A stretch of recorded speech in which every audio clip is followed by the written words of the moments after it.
హిందూ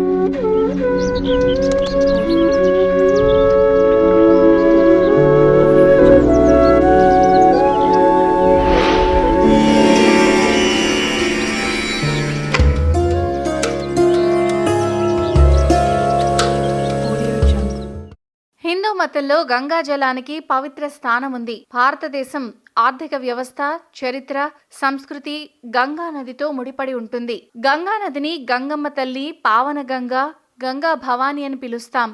హిందువులు తాము జరిపే పూజాది కార్యక్రమాలకే కాదు, మతపరమైన కార్యక్రమాలకు కూడా గంగా జలాన్ని వినియోగిస్తారు. పవిత్రమైన గంగా నదిలో స్నానం చేయడం వల్ల సకల పాపాలు తొలగిపోయి మోక్షం లభిస్తుంది.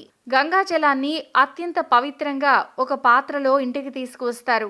అయితే ఈ గంగా జలాన్ని ఇంట్లో ఎక్కడ ఉంచాలి, ఏ పాత్రలో ఉంచాలి అని తెలుసుకోవాలి. కొన్ని నియమాలు కూడా ఉన్నాయి. శరీరాన్ని, మనస్సును, ఆత్మను శుద్ధి చేసే గంగా జలాన్ని ఎప్పుడు అపవిత్ర ప్రదేశంలో ఉంచకూడదు. పూజా సమయంలో సంకల్పంలో ఉపయోగించే గంగా జలాన్ని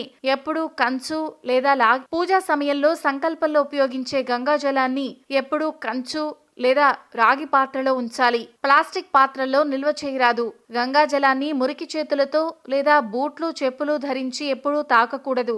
ఎప్పుడూ చీకటి ప్రదేశంలో ఉంచొద్దు. అత్యంత పవిత్రమైనది, పూజనీయమైనదిగా పరిగణించబడే గంగా జలాన్ని ఇంటి ఈశాన్య మూలలో లేదా పూజ గదిలో సమీపంలో ఉంచాలి.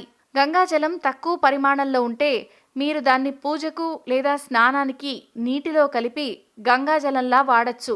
గంగాజలాన్ని తాకి ఎప్పుడూ అబద్ధం చెప్పకూడదు. చెడు మాటలు మాట్లాడకూడదు. ప్రతిరోజు భగవంతుణ్ణి పూజించే ముందు దేవతలను గంగాజలంతో శుద్ధి చేసుకోవాలి. స్నానం చేసే సమయంలో రోజు నీటిలో గంగాజలాన్ని వాడాలి.